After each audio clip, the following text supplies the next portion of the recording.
You are listening to This is Oklahoma, hosted by Mike Hearn, telling stories of Oklahomans and those that have made it their home.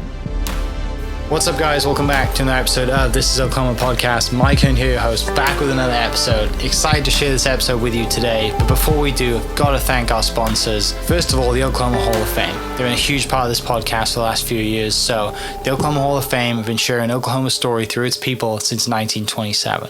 For more information on the Oklahoma Hall of Fame, go to www.oklahomahof.com. And for daily updates, go to oklahomahof on Instagram and give them a follow. Our other sponsor today is the Chickasaw Nation. Now, the Chickasaw Nation have sponsored pretty much everything in Oklahoma. They're a huge supporter of Oklahoma. And it's an honor to have their name and their brand supporting this podcast. So a huge shout out to Governor Anatoby for supporting this podcast. It really means a lot. Our third sponsor is Diffie Ford Lincoln down in El Reno. Now, this one makes me so happy because these guys are great friends of mine, play a lot of golf together. I've bought my cars from them, do most of my oil changes down there, have a cup of coffee, hang out down in El Reno. It's a good spot to go. And not only are they great friends, but they provide a great service. So for over 60 years, third generation family owned Oklahoma business down in El Reno. They're also in Bethany as well. So people in the Bethany area know the Diffies really well. But if you're looking for anything new, used, Ford, Lincoln, or whatever, I'm sure they could find anything you want. Check them out, diffieford.net, and then on Instagram at diffiefordlincoln. This podcast is brought to you by the Oklahoma Beef Council on behalf of Oklahoma's 50,000 beef farming and ranching families. We are working hard every day to bring high quality beef to your table. To learn more, visit oklabeef.org, linked below. And let's get into today's episode. Great. All right. What's up, guys? Welcome back to another episode of This is Oklahoma. Mike Hearn here, your host, back with another episode down at the Oklahoma Hall of Fame today. It gives me great pleasure to welcome Mr. Kitt Wakeley to the podcast. We've had a few musicians on recently. I was recently at the church studio in Tulsa, so that one's coming. So I'm excited to dive into your story and how, music kind of shapes our lives, right? It's something that we can't get away from. Even if you're not a musician, you probably listen to music every day. You know, it's on the radio all the time. It's always around, and I'm excited to dive into your story and kind of how that evolves and weaves its way through your story. But before we get into things, tell me a little bit about kind of what current life is like after, the whole kind of Grammy stuff that's happened. And I'm sure a lot of local news people reached out to you. And that is where I first was made aware of, it's like, oh, this kid's from Edmond, from Oklahoma. He lives in Oklahoma. Let's have him on the podcast. Let's chat. So first of all, I appreciate you being here. Sure. And then, tell me about, what it's kind of been like in the last, 3 months? 2 months? 2 months. 2 months, It's been a roller coaster, obviously. We're talking phone calls and opportunities that just have poured open, and they come open from all over the world, whether it's London or India or South Africa. Just name the country, it feels like lately. Yeah. Obviously here in the United States. So very busy trying to volley all the offers and opportunities. But I think it was probably just as busy, if not busier, before this. Just all the chaos that goes into getting an album out in time, submitted for a Grammy, and that. Yeah. Just that whole onslaught of trying to make it all happen. What is that process like of getting everything ready and submitting it for a Grammy, and that whole sounds like it doesn't just happen overnight, obviously. No, I had written and composed for about a year and a half for an orchestral rock album. That's normally what I do. I'll go to London. I record with the London Symphony at Abbey Road, and I bring it back here, and I try to find the best of the best rock musicians I can, as far as Joe Satriani or, Steve Vai or anybody, Nuno Betancourt. I could go on and on. And so we create this really epic sounding, album, and we've had success with it before. I'm blessed with the number ones and all the awards for that. Mm-hmm. This time, I had submitted the album before this called Symphony of Sinners and Saints, which fell into that, process. And we really thought, based off the vibe and hype, et cetera, that it was probably going to get a nomination, if not a win. And somehow, the day of nominations came out, it didn't happen, and it was gut-wrenching. So I had already started composing for the next album, and I was on my way to London to record the London Symphony for this most recent album. It's going to be called Symphony of Sinners and Saints, Volume 2. And a friend of mine called me as I was getting on the plane and said, "Hey, where you headed?" And I told him where, and he said, "Well, you should release an album this year in time for the Grammys." There's not enough time. I still have to get Joe and all these other players on board. Well, he suggested, why don't you just release the album without any orchestra, or without any rock elements? See how that works. So I thought about it on my way back from London and recording. I called up a good friend of mine and said, "What do you think?" And they were like, "You realize this leaves us 2 months to arrange, to remix, to do all this work, get it mastered, get it branded. 2 months." I'm like, "We can do this. Come on, all the cool kids are." And so we spent the next 60 days, sometimes 48 hours straight, sometimes 24 hours straight, me going back and forth to L.A., producing this album. Starr Parodi, one of my producers, her and her husband, Jeff Fair, I mean, they've done every movie you can imagine, from Transformers to James Bond. They do the scores of these biggest films, and here they are taking my project. And then once we had it where we wanted, we went to Hans Zimmer's people and said, "Why don't you mix it this time? Let's do something. Let's step up our game." And here you have the world's best orchestral engineers in the world mixing your project. So you've got the ambiance of Abbey Road. You've got the most powerful symphony in the world as far as London Symphony. Now you have Starr, Parodi, and their legendary, resume. Oh, and like I say, let's get Hans, his people. Then we had a legendary guy, Gavin, do the mastering. So we started to get a lot of hype, and I had no idea what was about to happen, but I just kept hearing over and over, this is going to win a Grammy. And I'm just like, I've been down this road before. I got my hopes up before. We're not, And in fact, when the nominations came out, I wasn't even going to watch. I wasn't even going to watch it. I'm like, I'm not going to even get nominated. I've been through this. And at the last minute, I watched because I wanted to at least support my friends. So as somebody would get a nomination, I would text them, "Hey, congratulations, so happy for you." Someone else would get a nomination. I'm just reaching out to all my friends as they got the nominations. And that my category came up, and I saw it and I couldn't believe it. So my wife is trying to get a hold of me. I'm trying to get a hold of her. In the meantime, within 45 minutes, I had 81 voice messages, 100 and something direct messages, maybe 80 text within 45 minutes. And next thing I know, we were on a flight to L.A. that day, and that's when the real work starts. Now you got to go out and tell everyone, "I'm nominated for a Grammy. Would you vote for me?" It's like politics. So I think that's an extremely long-winded answer to your question. But after all that hard work, you'll be in 6 cities in 8 days, and 5 cities in almost 4 days, and you're getting everyone to maybe support you. You can't say vote. You say, "Would you support me?" And I still didn't think I had a chance to win. No one in my category has ever won as an independent artist. And here I am going against guys with Universal and Decca and these huge labels. I still didn't think I would win. But when they were announcing the nominees at the actual Grammys, I heard this. They said my name, and just as one of the nominees, and the place just went nuts. I'm like, I might have a chance here. And then they announced my project. So after that, I don't remember anything. I remember putting my foot on the stage, thinking, they called my name right. You start second guessing. I hope I didn't just run up here and,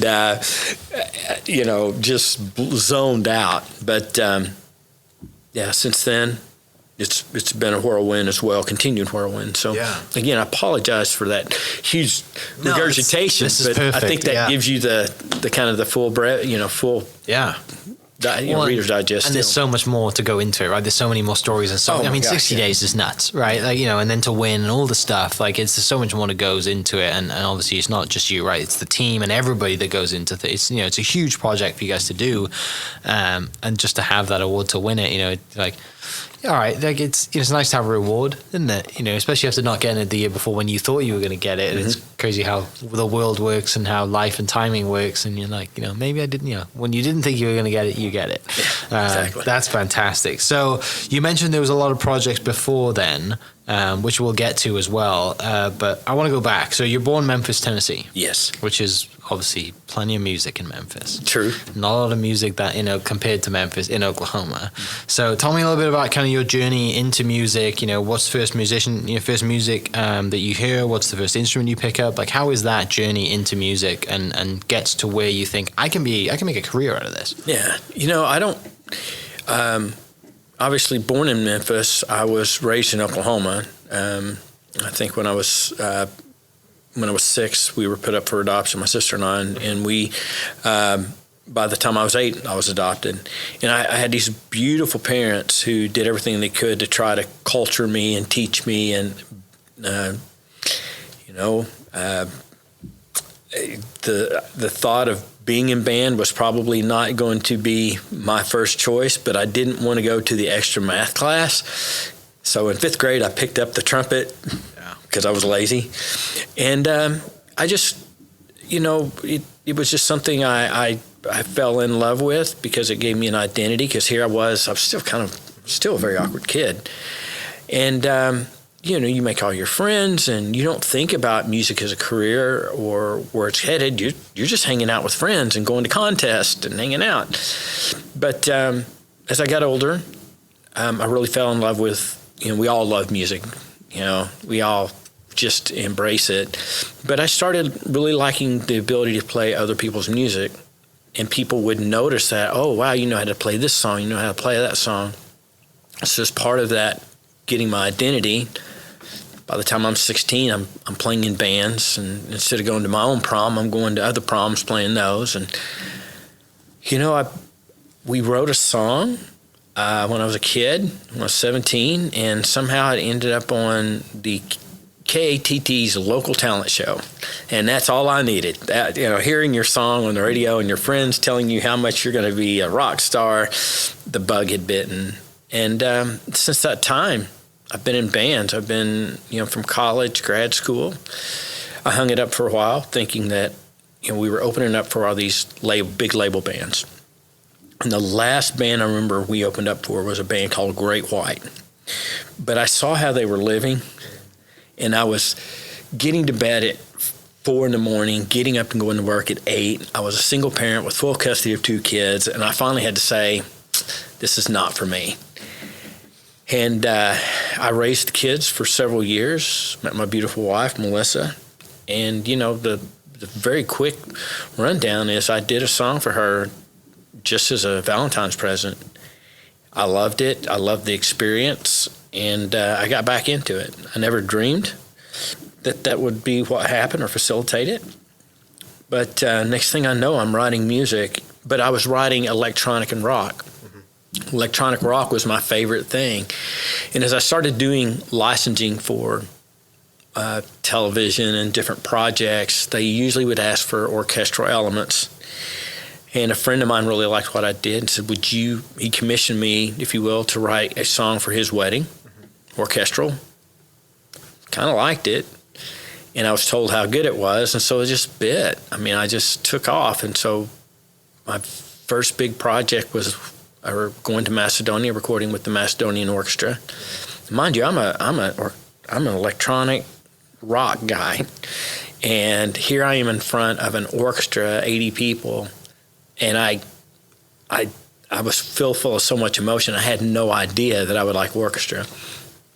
So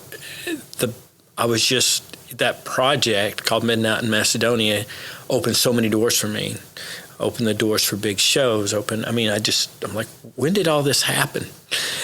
And I wanted to outdo that. So then I started going to Abbey Road, recording with either, the London Symphony or the Royal Philharmonic, and somehow, some way, things continued continued to happen organically, and doors opened to where, like I say, next thing I know, I'm standing at Carnegie Hall at a sold-out show thinking, how did we end up here?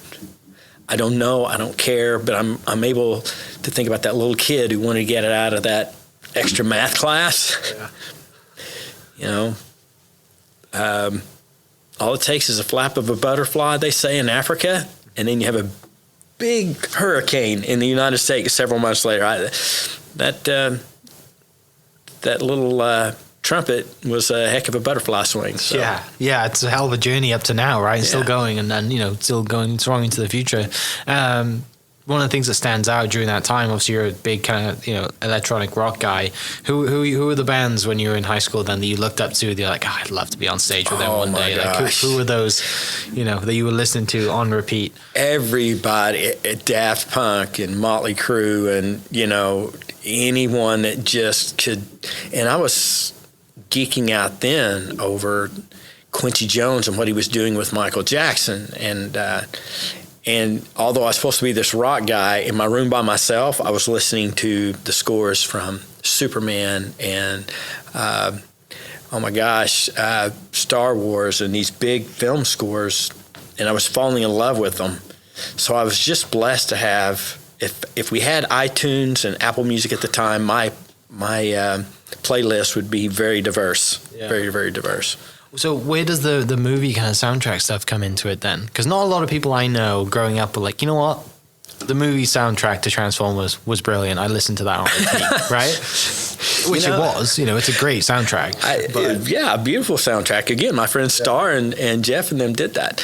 I don't know. It just happened organically. I did it, and people, you just do what you love, and the rest kind of take care of itself. People start to give it an identity.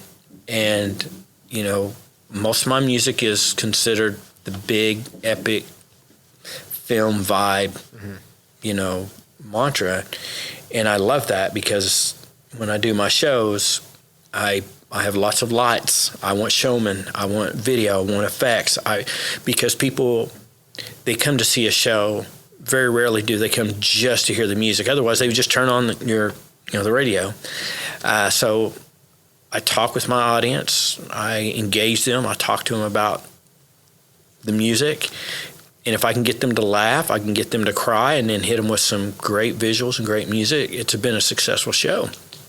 So how we end up from that to going, I like film score type stuff, I wished I had an answer for you. Some stuff just falls into place. Yeah. Well, and the film score stuff, like there's a lot of epic builds, right? And there's also a lot of, like you said, the teary-eye, quiet, stuff. And then, you get to, you mentioned Hans Zimmer and like Inception, is that tabletop thing going to fall, right? We'll never know. But the music plays such a part in all those great movies. And you think of, Star Wars and just the entrance to Star Wars. Well, how many times do people maybe identify with the theme of that movie quicker than they identify with the movie? Yeah. I mean, you'll be in a theater and they'll start to play that French one part from Star Wars, and you don't even know what the big scene's getting ready to be that they're getting ready to show that trailer. You just heard that, oh my gosh. Or Batman, you hear those two notes, you're like, uh-oh. And I think there's an art in it too, to kind of, go down a rabbit trail with you. Hans Zimmer is brilliant at planting a seed. He'll plant a seed about the next scene by starting to play the theme. For example, the Joker, 2 seconds before the Joker comes on, before we even see what's going on, to say, hey, guess what's coming? Or John Williams was one of the first composers to go, you know what? I like this movie, Star Wars. Let's write a theme for each character. So when Princess Leia's coming on. So I think it's more than just the music. I think there's telling a story with the music that those guys are just so brilliant at. But that's just me rambling and geeking out over the topic. Oh, okay. Well, it's it's a passion, right? Like you wouldn't be as good as you are and love what you do if you didn't have that geekiness about it. Yeah. I'm that way about golf, and sometimes cars. We can talk about that forever. But so you go back, you have that moment with the trumpet, that's your choice, and you kind of get your songs on the radio, and you have like this kind of boost in, wow, this could be my thing. How do you progress then through into college? You mentioned going to college. It's odd. I got a scholarship to go to a few different schools, but I went to East Central so I could be close to my parents for a number of reasons, which was only about 45 minutes from Tigers. Yeah. ECU Tigers. Yeah. I got a scholarship there, but oddly enough, I lost the scholarship because I wasn't ready to go to college yet. And disappointing as it was, I was blessed to have some professors take me under their wing that weren't part of the music program, but were part of political science and English and things like that. And they showed me how to grow up. And next thing I know, I was making straight A's and graduating. And but I was in bands that entire time, and I enjoyed, being able to play in front of college crowds, whether it's in Norman, Oklahoma City, Dallas, whatever. It's very intoxicating. Yeah, and it's great. Thankfully, you had those people around you, right? Yes. You wouldn't be where you are today maybe if you hadn't made those decisions. Oddly enough, the same professor that kicked me out of the band program has invited me to come speak to his students later in April. Can't wait to hear about that. Oh, he's a great guy. Yeah. He had every reason to let me of course. Exit the program. Yeah. So that happens. And as you mentioned, kind of like, you're doing music, but, you're a single dad. You decide that, look, I can't live this life anymore. I've got to raise the kids and step away. And, no, it's the right thing to do, right? Every human being looking at that with sensible would say, I probably shouldn't stay up till 4 a.m. playing shows when I have 2 kids at home. True. Trying to put food on the table and do that. So what was the career and job at that time then, when you're not doing, shows and playing, and as you're being a dad and focusing on the kids, what are you doing to keep the time? I had one of my best friends. He and I started a company in all things healthcare. Okay. And that little seed of a company continued to grow. I think that creativity for music bled over to, what do we do with the company? And that company continued to grow into about 30 or more companies. Okay. And I was blessed to have so many great people around me to create that successful venture that it gave me the financial freedom years ago and to be able to say, you know what, the bug has bit me again. I did this song for my wife. I'm going to try this out for a while. And one of the best decisions I ever made. Yeah. Being able to build a company, step away, and then go do what I truly love. Yeah, it's a huge blessing. Yeah. Well, and to me, the first thing that came to mind was like the parallels between building a business, bringing all of these people together is the same as you're building a show, bringing all these people together, yes, right? Absolutely. It kind of goes hand in hand. And if you're not good at it, then you're not good at it. But if you're good at it, it's easy to translate those skills into business or music or any other thing. So not surprised when you say that, it grows into 30 other companies, because you've got, you're used to handling a lot of things and bringing the right people together and finding the right people. That's a hard skill in itself. Absolutely. I've made my fair share of mistakes. Yeah. Whether it's the drummer or whether it's the executive assistant, we've all made that mistake. Yeah. So like you said, you get back into it, you make your wife a song, and people seem to like it, and the bug bites you again. And from up until this point, am I getting it right? And did I listen correctly that it was just rock and EDM, and then classic rock, and then you get into the orchestra side? Correct. Okay. Correct. So tell me how that happens, and how how different is it to build in the orchestra side, and then the experience of going to Abbey Road must be incredible as well. I just started. I just started doing some licensing that involved that orchestral rock, element, sure. And then some of the briefs that you would get say, hey, we're really looking for some orchestral elements here, or we're looking for a more, tense theme or bed for this scene. And so I started to get more and more familiar with the orchestral, side of things. I had no intentions of doing anything, but again, my best friend was getting married, and it was suggested that maybe we create this song just for him and his wife to get married to. And he called me up after he heard it, and he's a very non-emotional, stoic guy. And he had tears. I could hear he had tears. He goes, what are you doing with this electronic and rock crap? This is amazing. And to be honest with you, I really liked what I did. So I learned from so many people during those pitch sessions and briefs while doing licensing that people had been using the Macedonian orchestra. So I thought, all right, let's go see what it sounds like in front of them. And like I said before, once I heard the power of that orchestra play that song along some other projects or songs, I was just blown away. But the thing that's so difficult about it is when you're a band, everybody comes together and you start kind of jamming out and you all write your own parts and you're kind of, but with an orchestra, when you're doing that, it's just you.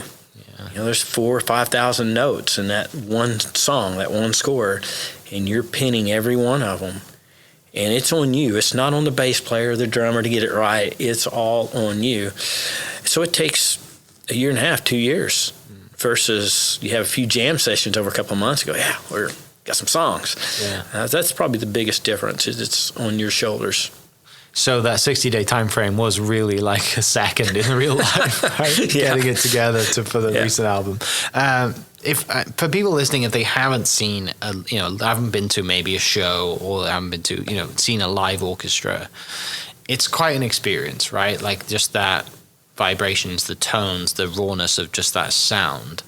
What was it like then when you're in that room listening to the Macedonia, and you're there and you're like, is this real life? Like, this is unbelievable. You just nailed it. Is this real life? I'm producing projects for other artists now, and one of my artists that I'm producing for, she is going to be going, and we're going to actually record at Abbey Road again with the London Symphony. She was asking me for advice, and we were going through the logistics, everything from Uber rides to hotels to when you arrive at Abbey. And she says, is there anything else? I said, tell everyone to shut the F up when the first few notes of when you hear that, because you'll never get that moment back. And when you hear that, you're either going to well up in tears, or you're just your jaw's going to be on the floor, because you will never experience 80 people coming at you with that sound. And you'll be like, wait a minute, all those notes, all those things, all those years of working so hard will hit you that first 3-4 notes. Embrace it. Close your eyes and embrace it. So I think about it this way. When you go to a Thunder game, they want to get you out of your seat. What do? They play rock music. And it gets you out of your seat. They'll play a Van Halen, a Motley Crue, Ozzy, something to get you going. Guns N' Roses. Well, when you go to a movie, what gets you out of your seat? The power of an orchestra. So why not morph those two into one? And I just cannot tell you how much I did not ever want to identify with an orchestra in my musical path. But I can tell you it's a game changer when you hear it. Is it because there's just a stigma behind it of like old crusty classical music that nobody listens to unless you're 80 years old? I'll plead the fifth on that one. You got to remember, I work with a lot of classical composers and film composers, et cetera. So we all have opinions. Yeah. We just don't talk about those. So I'll give you an experience on my side. I played golf with my granddad growing up, and every Tuesday, Thursday, and Sunday he would play golf with his buddies at 8 a.m. And I would play on the Sunday and the weekends because I was in school in the week, and he'd pick me up, and for me it was earlier than I'd ever wanted to get out of bed, right? He'd pick me up at like 7:15, and the only radio station he listened to in the UK was Classic FM, and it wasn't on loud, it was just background noise, and I'm like, I just walk, and he's still, thankfully to this day, he's still alive. He doesn't drive anymore, right? So I'm never going to get that experience with him again. And I just, I look back and I'm like, that's the only experience I have with classical music. Yeah. But it ties to a family, it ties to my granddad. But that's why I said, crusty 80-year-old man who listens to classical music, because you don't think of tying it in with rock music, and you don't think of the cool stuff with movies and all the other stuff, right? Yeah. No one thinks of that. I think classical is going through a huge renaissance right now, because for the longest time, I wasn't really accepted in that community. I remember the first time I played with a big orchestra, with the rock band, the conductor was like, oh no, this is not going to work. these artists, our string players, everyone, they're never going to put up with this. And one by one, the string players are coming up, I love this music. I love it. This is awesome. Finally, we're playing something besides Bach. You know, I'm like, all right. And I realized that the orchestral players really liked it. And I remember having not a heated debate, but a very healthy debate with a really well-known composer in L.A. And he agreed, yes, we can be stuffy. Yes, we are stuck in our ways. And I said, look, it's no different than R&B music decided, you know what, hip-hop probably has evolved out of this. Hip-hop will have its category. And hip-hop one day went, rap probably has morphed out of this, you know, hymnal music to gospel to contemporary Christian. We all evolve. We got to start thinking about that with classical music. Yeah. Are you really going to tell John Williams or Hans Zimmer, Danny Elfman that they're not, you know, awesome at what they do? And so I'm blessed that this past year so many classical composers, conductors, session players they contacted me personally before the Grammys even happened and said, we're going to support you. So that was very redeeming. Yeah. Tell me about Abbey Road. Going to Abbey Road for the first time, with the history of Abbey Road just in general, and obviously then you've got an orchestra in Abbey Road, which makes it sound even better. But just as going there as, you know, someone as in your profession that gets to record in there and do their thing in, you know, it's a legendary location. You know, growing up, listening to all the Beatles albums and Rolling Stones and Elton John and these legendary, you know, they recorded there, so you knew there was an ambiance and a history. And I remember getting there and some of the greatest composers, the biggest films, Star Wars to, you know, Indiana Jones. This is an iconic place. This is the Mecca for music in a lot of ways. So I remember when you go to Abbey Road, and you being from Wales probably know this, there's a crowd outside all the time. And they're crossing the Abbey Road, and they're just waiting to see who comes in. And here I am, I'm walking through the gates, and security goes, oh, yeah, let him through. And you're like, I have the privilege to experience this. And then you get in, and there's no photography, and there's no this. And, of course, I broke the rule every time. But the walls are so haunting. But some of the people there have been around so long, they can tell you the greatest stories. And you're just like, wow, that little kid playing trumpet from a small town in Oklahoma gets to experience this. And I'll never forget my first time at Abbey. And now, because of their customer service, the way they organize tracks, the way they have it ready for me compared to other studios, just everything about that experience. It's not just that it's Abbey Road, but everything you would want as a recording artist and a producer is exactly what you need and want to save time. And you, by the way, you get the quality and you get that on your resume. I won't go anywhere else to record an orchestra. It will be Abbey Road, not because they're Abbey Road, but because what I get out of it. And it happened to be Abbey Road at this point. Yeah, that's the one thing that, you know, you just really want it to be that good, right? Because you've heard all the amazing things, you hear all the stories. The last thing you want is to walk in there for the service to suck and the sound to not be as good as it was, right? But the fact that it is, or maybe even better, and the service is up there as well, and you get that whole experience, like you said, it, you know, keeps the legend alive and makes people want to go back and continues that legacy of great people recording there. Oh yeah, absolutely. Yeah, that is special. Are you going back anytime soon? I'll go back in July to produce a project. I go back in November to produce another project. And this year I'm spending time, although I'm producing for a lot of other artists, I'm writing and composing as fast as I can, as passionately as I can. So I'll probably also go back in mid-2024 to record another album just for myself. Yeah. So you mentioned earlier, you know, your shows, and there's a lot of kind of hitting all the senses, right? Getting people out of their seat, a lot of light stuff, and not just, you know, just music.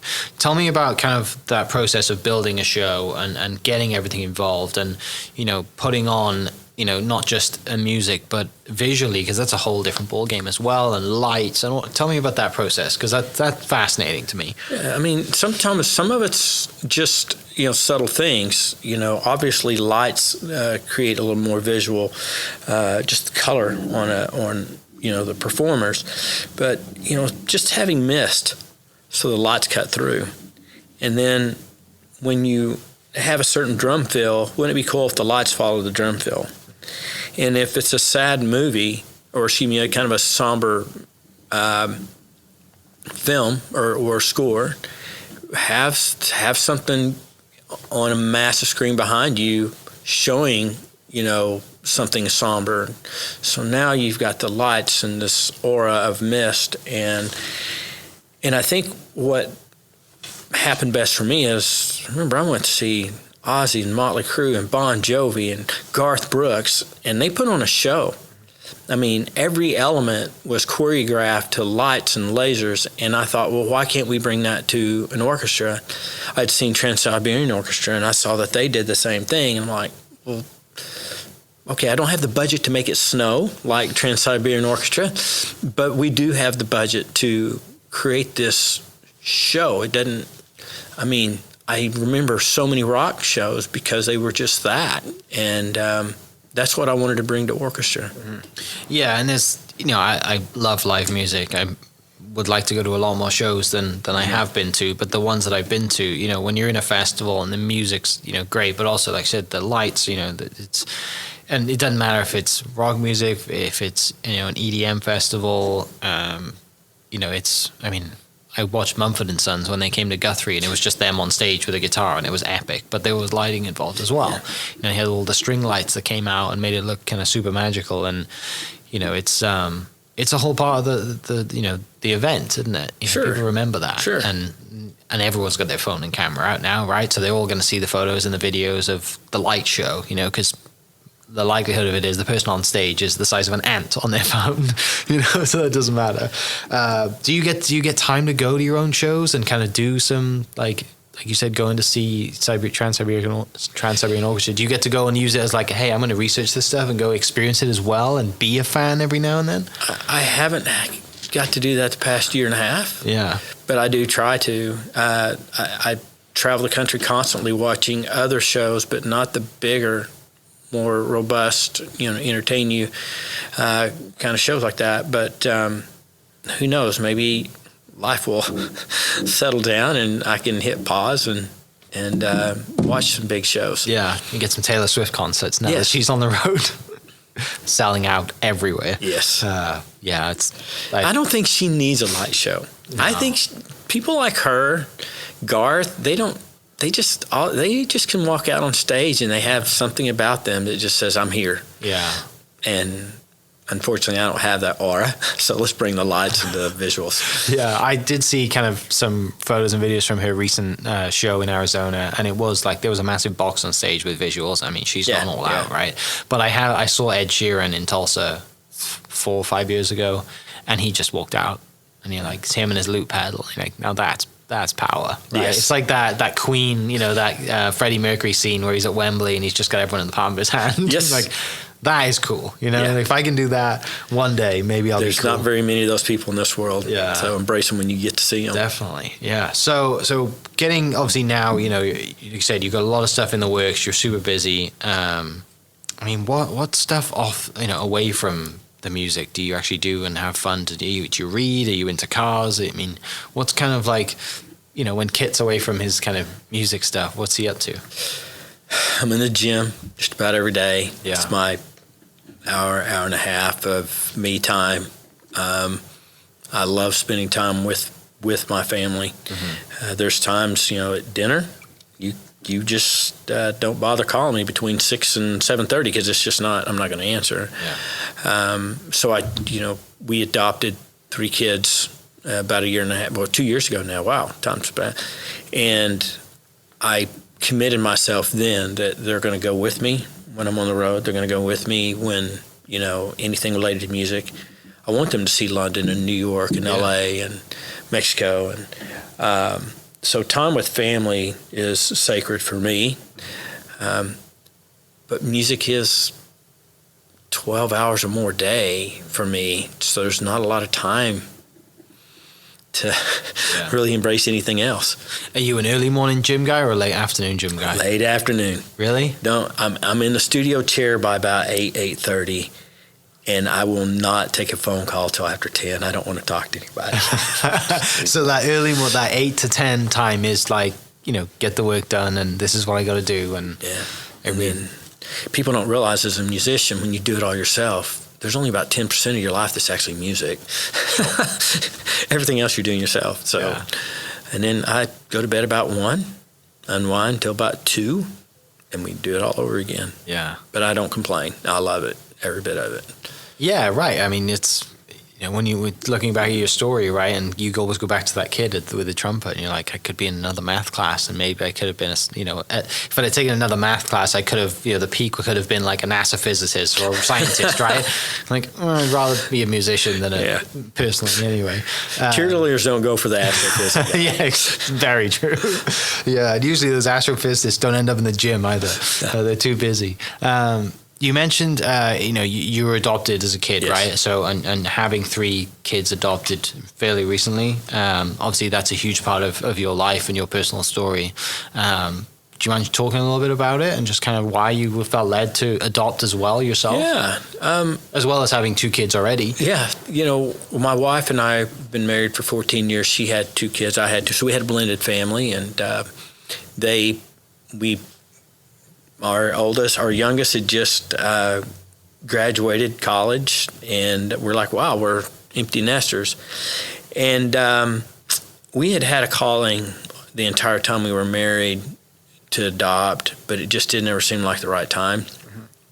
And a couple of things fell in our lap. We went to the classes. In fact, I was offered an opportunity to tour 26 cities and play with each orchestra, as a career. Wow. It was a career maker. And I just remember we were all excited about which cities, my wife, because we traveled so much. Well, okay, we'll just meet here, we'll meet there. I mean, we were going through all the logistics, and we had what they call a home study. The DHS comes by, and it dawned on us, we can't bring in a little boy, because that was our intent, 8 to 10 years old. We can't bring in a little boy and then I just disappear for half a year. That doesn't seem right. And after a lot of soul searching, I called the promoter and I said, hey, I have this vision of touring the world and everyone hearing my music and thinking I'm a great and et cetera. But I said, that's not my purpose. I'm going to have to turn it down. And he said, what the hell is this purpose vision stuff? Do you want this opportunity or not? And I said, I want it, but I can't take it. My purpose is to give a better life to somebody else, and maybe this will align later. And to be honest with you, I thought it killed my career. I just knew it killed it. And within a certain period of time, I had reunited with my sister. We were in the foster care system and separated. And I was under the impression she had passed away. She had no idea where I was at. And somehow she tracked me down. Now, keep in mind, I thought she had passed away. And when you're a 6-year-old, you don't see color. I had no idea my sister was half African American. Wow. None. So I wasn't looking for some African American looking female. It just didn't happen. But she had been living within a mile of me for 15 years. So we had been going to the same grocery stores, the same convenience stores, the same drug stores this whole time. And didn't know one another. She thought maybe I was in some other, even when she found me, she was looking at my Wikipedia going, hey, well, he's probably in LA, New York. I'm like, no, I'm just down the street. So we met at Charleston's. And it wasn't long after that, COVID was creeping up on us, and I was supposed to play Carnegie Hall the first time. And 3 days before Carnegie Hall, New York calls and says, hey, we're shutting down. I'm like, what? I've got trucks on the way. I've got the whole crew coming up. They're all like checking into a hotel today where they're like, nah, not now. And I just remember being crushed, dealing with the chaos of calling everyone back. And quite honestly, the loss of the financial loss, because you invest a lot of money into a show. And we got a call. My wife got the call, and she said, she talked to me. She said, well, got a call from DHS today. They've got an emergency placement. Wow, let's do this. She said, well, hang on. We wanted an 8 to 10-year-old. I said, yeah. And she said, well, it's not 1, it's 3. 3 kids? 3 kids. Yes. She goes, now hang on. They're 6 and under. Let's do this. Because in my mind, I was not going to let the DHS be on their control, but I couldn't let them separate these kids like my sister and I had been separated. So I thought, let's not repeat history. Let's keep these kids together. We're going to bring them in. And it's just crazy how this life comes together. There's 3 kids that live in a home off Coltrane in Edmond, Oklahoma, because someone adopted me, and it led to a series of events that reunited me with my sister, telling me people shouldn't be separated, and now there's 3 kids that aren't separated. You can't make that stuff up. No.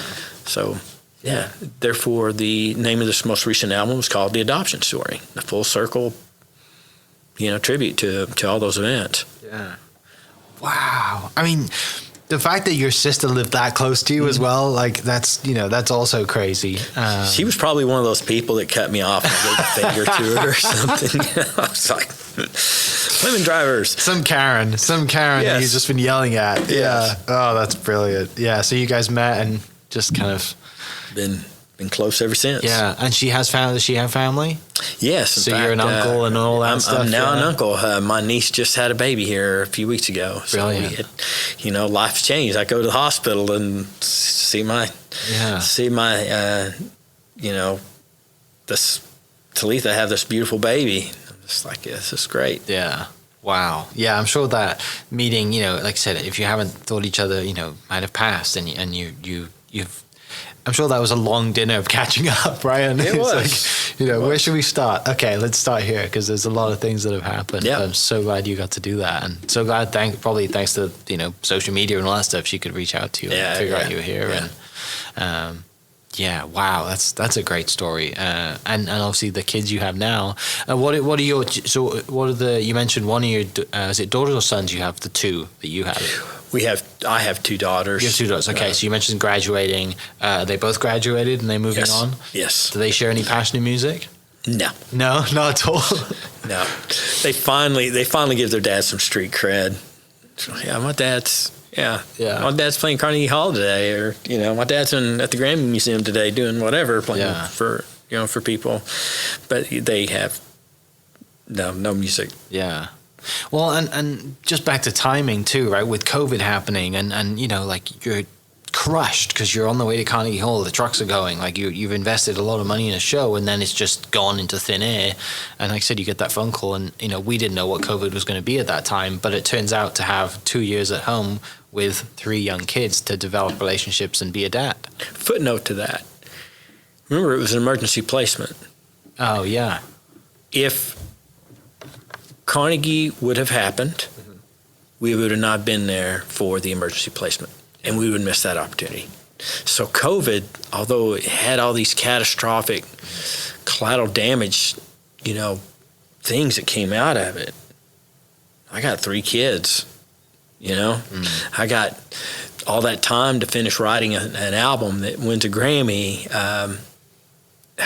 Sometimes those blessings come in very, very strange ways. Yeah, they do. Super special. I'm glad it all happened. The other thing you mentioned in there was kind of, you had this vision and this goal, and turned down the offer to go play in 26 different countries with 26 different orchestras and a huge tour, which we'll get to, I'm sure, the tour in a second. But talk to me about visions and visualizing stuff and goals, and how you see that and how that has kind of come through in your life over the years. Yeah, I just believe when your vision intersects with your purpose, if you've got a work ethic, I think not to get too deep or philosophical, I just truly believe this. This is what I want, and this is, quote unquote, what I'm meant to do, my purpose. And, I might want to be a famous athlete, but I don't have the talent for it. I'm probably not meant to go play for my favorite football team or whatever. I might want to be the world's greatest musician. I may not have the talent for it, but if I have got the work ethic and some talent, and I'm meant to make music and be in the right place at the right time, then that's purpose. Does the adoption story, does it raise awareness for adoption and foster children? Absolutely. Does it bring, as I've had a few professors and teachers tell me, you don't understand, Kitt. I've got students now that think orchestra is cool. They want to play cello. They want to play violin, and they want me to come talk to their students. They want to see the shows. So purpose is manifested from that, from a vision. And so I'm a big, big believer. If you've got a work ethic and you've got a vision, but that purpose, good things happen. Yeah. Yeah, you're right. That's awesome. 2 more questions, last questions. You mentioned live music being a huge part of life and shows and everybody. Who haven't you seen yet that you want to see that's on the list? Oh my gosh, because I've seen so many. Right, exactly. There can't be Paul McCartney to Steve Wonder to, you name it. I've seen so many people.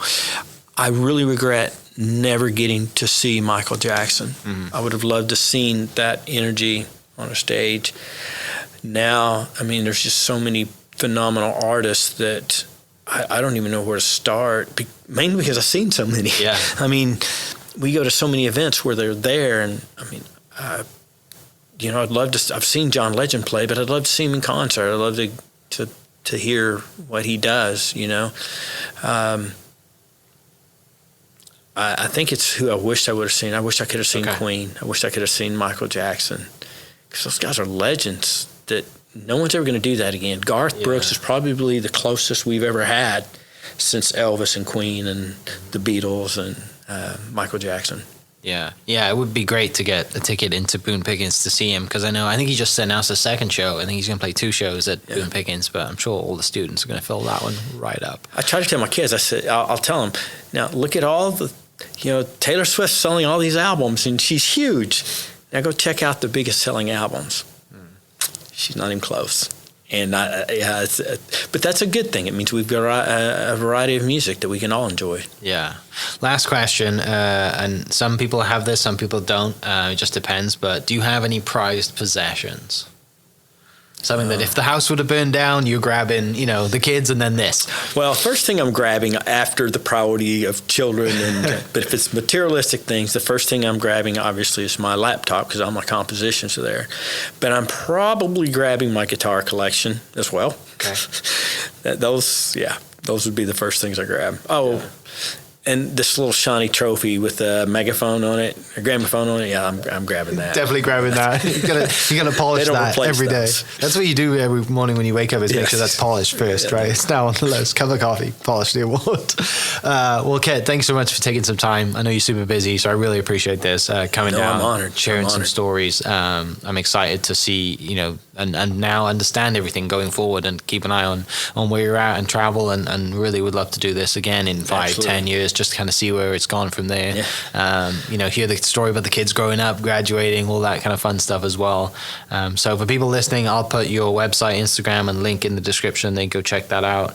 And any other information about shows and travel that's coming up, we can put that. And for people listening, we'll catch you next episode. Cheers. Hope you guys enjoyed that great episode. Thank you so much for listening. As always, huge shout out to our sponsors, the Oklahoma Hall of Fame, sharing Oklahoma story through its people since 1927. For more information on the Oklahoma Hall of Fame, go to www.oklahomahof.com and follow them on Instagram for daily updates at oklahomahof. Our other sponsor, the Chickasaw Nation, amazing sponsor. They do amazing things for the state, and they're always sponsoring something in Oklahoma. They're a huge supporter of Oklahoma, and without their support, we wouldn't be able to do what we do. And our third sponsor is Diffie Ford Lincoln down in El Reno. Now, this one makes me so happy because these guys are great friends of mine, play a lot of golf together. I've bought my cars from them. do most of my oil changes down there, have a cup of coffee, hang out down in El Reno. It's a good spot to go. And not only are they great friends, but they provide a great service. So for over 60 years, third generation family owned Oklahoma business down in El Reno. They're also in Bethany as well. So people in the Bethany area know the Diffees really well. But if you're looking for anything new, used, Ford, Lincoln, or whatever, I'm sure they could find anything you want. Check them out, diffeeford.net, and then on Instagram at diffeefordlincoln. This podcast is brought to you by the Oklahoma Beef Council. On behalf of Oklahoma's 50,000 beef farming and ranching families, we are working hard every day to bring high-quality beef to your table. To learn more, visit oklabeef.org. That's oklabeef.org, linked below. Thank you for listening. Thank you for listening. We are inspired by those around us and hope that you are too. Make sure you subscribe to this podcast on your favorite podcast platform and leave us a review so we can keep telling your stories. For more great Oklahoma content, follow This Is Oklahoma on Facebook and Instagram.